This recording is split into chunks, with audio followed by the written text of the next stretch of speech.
Hello everyone, and welcome to my channel. In this week's video, we're going to attempt at getting some water kefir grains revitalized. We are also going to start a batch of kombucha, and we're going to dive into the herb garden a little bit and see if there's anything that we can harvest. Hi, my name is Sonia. I'm a homeschooling, homesteading, spirit-filled, Torah-keeping mother of 10, and you are watching IHN Homestead. Colossians 3:23 states, "And whatsoever ye do, do it heartily, as to the Lord, and not unto men." I am still working on getting these beans canned and put away and labeled and down in the cellar for the winter. I was really happy with everything that I had done last year when it came to the beans, because it was really easy just to grab a few jars of beans and put a pot of chili together, or put some like a bean soup together, bean and potatoes, bean and beef, and just whatever, vegetable soups. It was really nice to have on hand. So I had purchased 100 pounds of beans, 25 each of pinto beans, great northern beans, black beans, and red beans. And I am getting behind, so I really need to try and get these beans done and canned. So we are working away, chipping away at them, getting everything sorted, organized, so I know how many lids I need for which. We are going to get these going in the canner. I let my camera steam for about 10 minutes, and then we're going to get the weight on and wait for it to start jiggling so I can set the timer. Now, I do have two pressure canners going. I have this small one and my All-American pressure canner going. And while those are going in the canner, we are going to pull out the other beans that we had processed earlier. So we're going to get those out. We're going to get all the rings off. We're going to wipe the jars down and then make sure they're nice and clean, that there's no residue on the outside, because you don't want anything molding while it's down in the cellar. And then we're also going to get them labeled so we can get them in the cellar. And then Adam had a little surprise for me when I wasn't looking.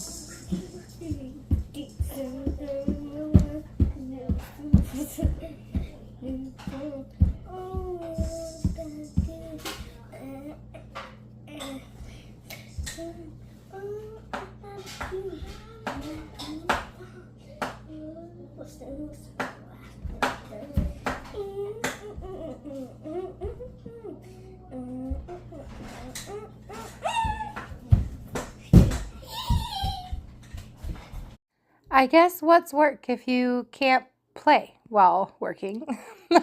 My kids came running out and told me, Adam was dancing on the camera, so I told him I was going to throw it in there. And now I'm not sure exactly what Peter told Mary, but she thought it was pretty funny. But no, these kids really enjoy helping me, and we all work really well together. And I enjoy this time I get to spend with my kids. We just kind of goof off and laugh and joke around and have a good time.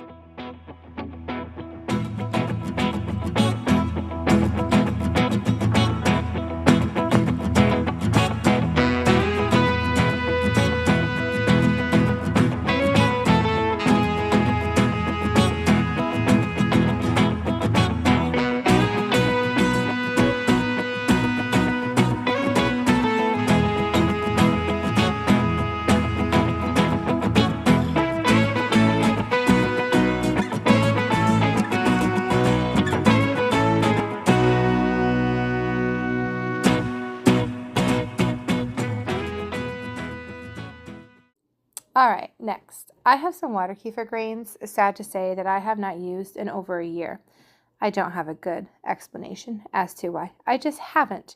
But I have been really craving some fizzy probiotic drinks, and I thought, hey, why don't I give it a shot? Well, I'm going to get all my jars set. I usually put about half a cup of sugar, a quarter cup of grains in each of these half-gallon jars. That's how I always used to make it.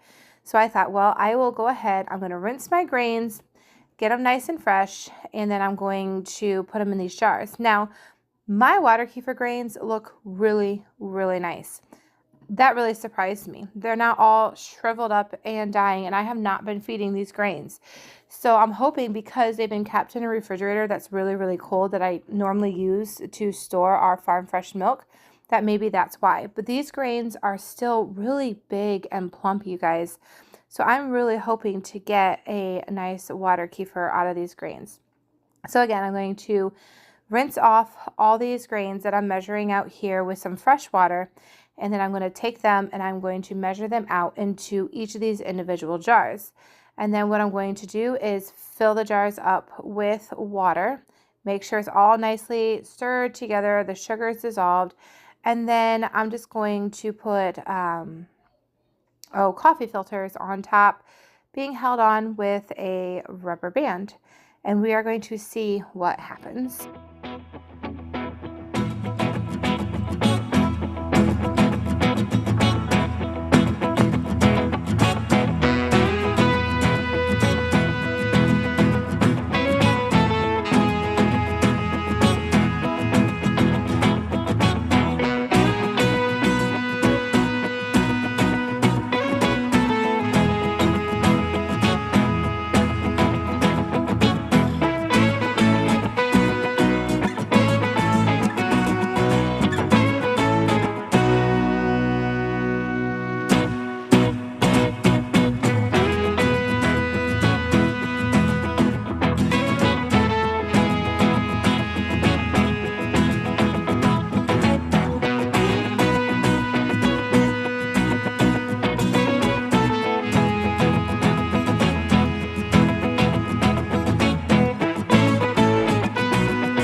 All right, now these are all the grains that I still have left. So I decided to kind of do the same thing, and I'm going to dump them all out into the strainer.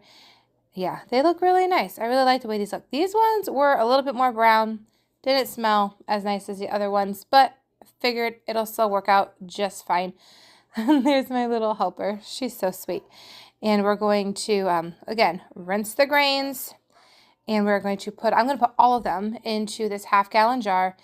I'm going to feed them some sugar. I'm going to put a lid back on them because I'm going to just go ahead and put them right back into my refrigerator and just to see what happens and if they'll start multiplying, if anything will start to fizz, if they'll actually begin to work or not, because I'm really not sure at this point what I am going to be getting from these water kefir grains, but we will find out.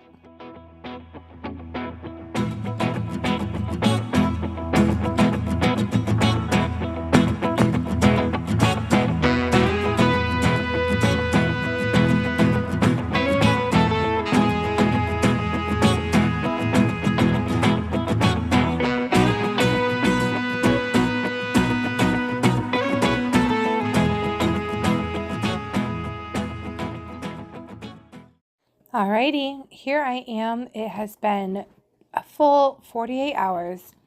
It's not smelling fizzy, you guys, but I'm going to go ahead and strain it anyways, because if they didn't fizz or ferment the water, I'm going to replenish them and just do the process all over again. So I thought, all right, I will give it a shot, and I'm going to see if we have any tang.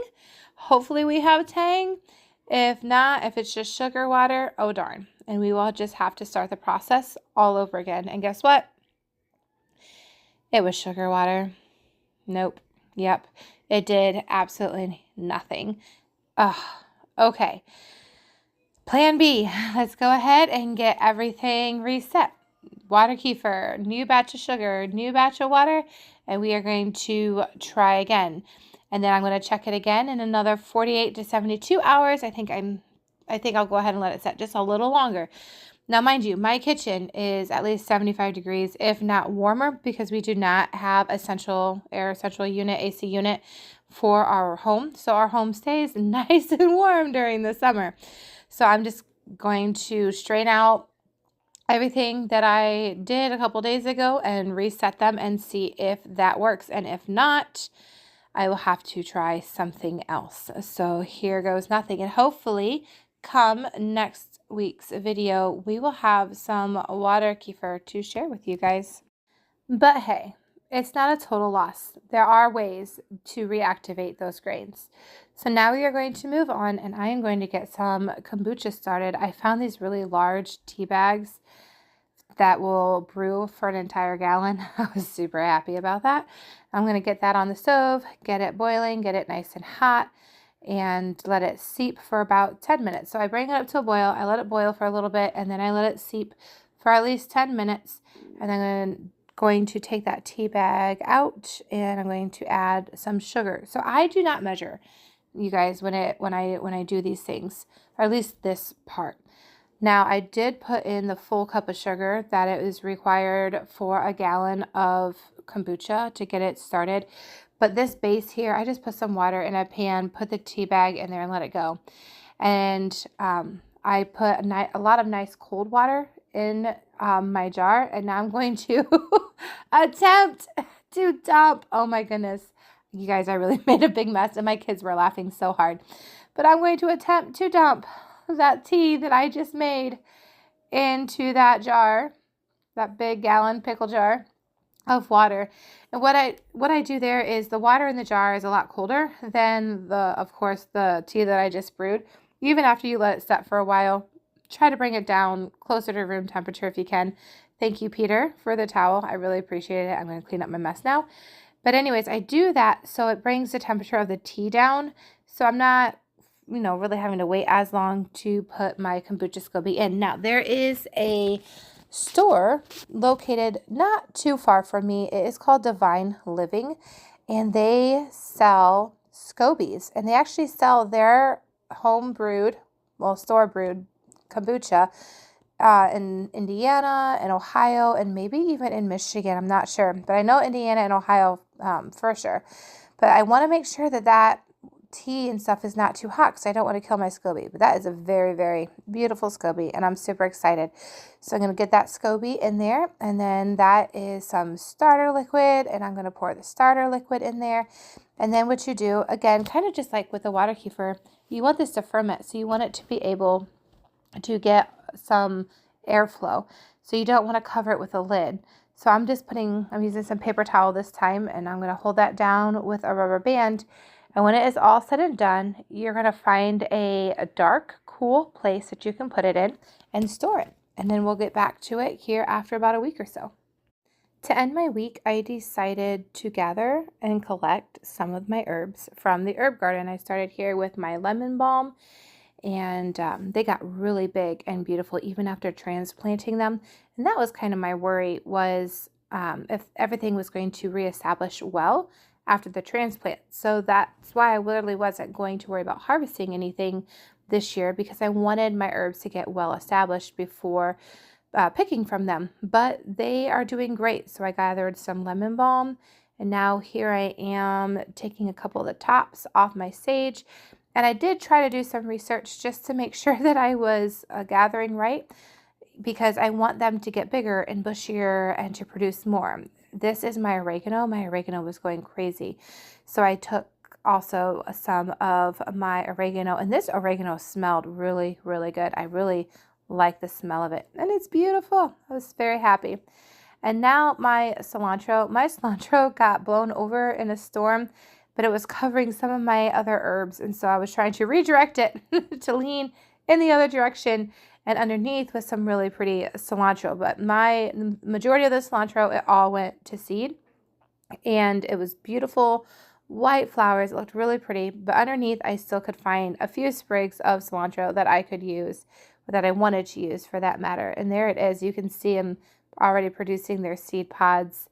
And I might even collect those. I don't know yet.